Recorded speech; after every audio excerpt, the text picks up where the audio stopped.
Hey everyone, AJ here from Linkio. I am going to go over month 4 of my e-commerce SEO case study.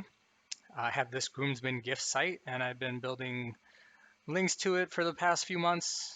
I've been recording the progress of how I'm doing it month over month. So if this is the first video you're watching, make sure to watch the other 2 videos in the series first to get caught up. Now in month 4, I'm going to share some of the progress. In month 3, we showed the average rankings going from the average of 81 up to an average of about 33. So month 4, let's start with the Ahrefs metrics. We gained 23 links this month. This is mostly through guest posting via blogger outreach. Some of the guest posts were marked as coming from us. Some of them were just ghostwritten under the owner of the blog. Most of these links that I built were to the homepage. I've been trying to use branded anchor text where possible, also mixing in some keyword anchors as well. You can see Ahrefs starting to pick up more keywords and starting to pick up more page 1 rankings. And a lot of these keywords actually have some CPC traffic. So not only is there traffic, but it's traffic that people are bidding on. So there's some commercial intent behind it.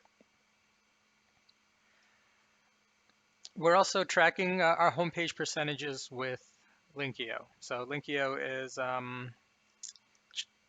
checking the do follow and index status for each of the backlinks. And of the 65 links that are pointing to the homepage, this is what the percentages look like. So I have the ideal set to the average ideal of what partial match homepage domains should be looking like. So over time, should have a branded of close to 60%, keyword close to 6%. Right now, we're at 43% branded, keywords a little high at 25. And I explain the reasons why this is happening is, we're out there creating content in bulk. We're submitting it to our bloggers who accept our content in bulk. And then some of them are publishing it, some don't. So in the early going, in this case, people who are publishing it just happen to be the ones that have some keyword anchors associated with it. It's obviously not impacting me negatively at the moment as our traffic is going up. So one of the nuances I'll put out there is this is a new site, doesn't have a lot of links yet. When you're a bit more aggressive with your keywords in the beginning, it's okay because Google, it doesn't ding you for aggressive anchor text so early into your campaign. It's more of a long-term signals. If you see you have 500 links, 1,000 links, and you still have tons of keyword anchor text, that starts to look spammy, and you can get manually filtered, manually deranked, algorithmically deranked. In the early days, though, it's pretty natural to have a bit higher keyword anchors. So I'm not too concerned, but over time, as we scored links, yeah, I'm going to want this number to go down and the rest of the numbers to start catching up. Here's our average rankings graph over the past 30 days. You see the average was in the low 30s to begin with, and it's starting to creep up into the low 20s. So we're seeing good progress there. Here's a snippet of the keywords that have hit page 1 of the ones I'm tracking anyway. So we actually got a featured snippet here, which is cool because this was ranked position 9, but looks like Google liked the content, so it gave us the top snippet spot. Some of these sports keywords I noticed are performing rather well. And maybe that's just because it's a lower competition segment of the market. I'm not doing anything particular in terms of going after these sports terms. I'm just building links to the homepage, and whatever happens to the internal pages happens. These are all internal links, internal pages ranking, by the way, which is an important consideration for e-commerce, especially. If you want to rank for a particular category page, a particular product page, oftentimes you don't need to build direct links to that page anymore. Even for high volume keywords, if you look at Ahrefs, if you run these pages through Linkio, you'll see that a lot of these internal pages only have a handful of links. And they're mostly now ranking because of overall domain authority, domain rank, thematic relevance that they've established,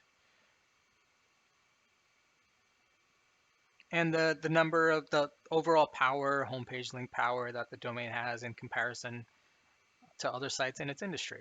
So to keep it simple, link building is still highly, highly important, but if you're trying to build some links, don't always think about targeting a specific internal page. Like I was doing a proposal for a customer recently, and they're going after some heavy, heavy hitter terms, and I saw that they had some 400 referring domains according to Ahrefs.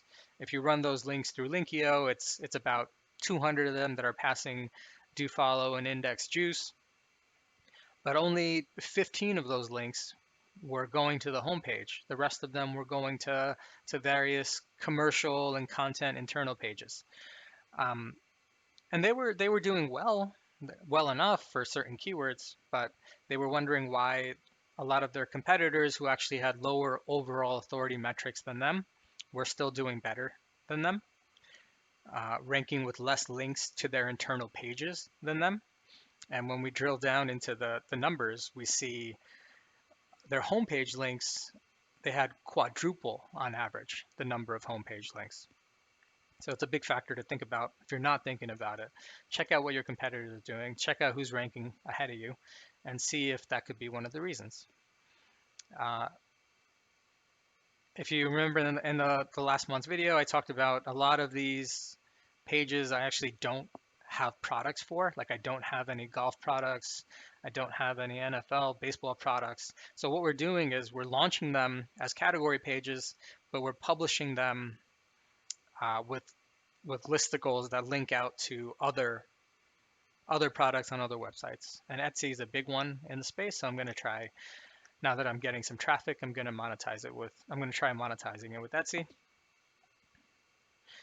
And my final screen cap here is the Google Search Console progress. So I first introduced the screenshot last month.